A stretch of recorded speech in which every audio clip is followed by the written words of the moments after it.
ressuscité en quelque sorte l'accord de libre-échange entre l'Union européenne et le Mercosur.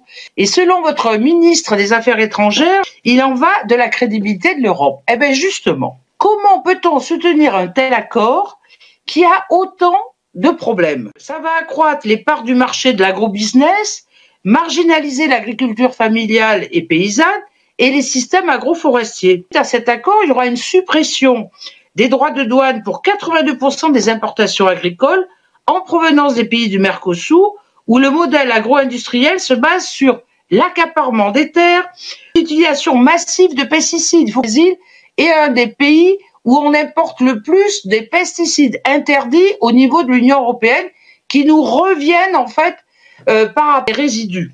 Cet accord en plus, il va entraîner une augmentation substantielle des émissions mondiales de gaz à effet de serre. Alors vous avez dit que vous êtes pour défendre le climat, etc.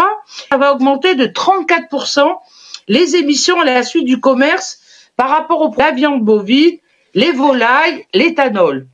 Ça va accroître en plus la pression sur la déforestation et favoriser la destruction de la biodiversité.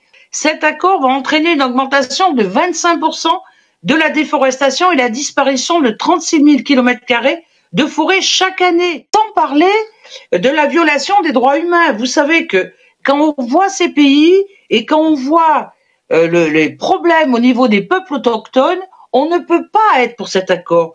Il n'y a pas de sanctions fortes en cas de violation des droits humains et des clauses sociales et environnementales.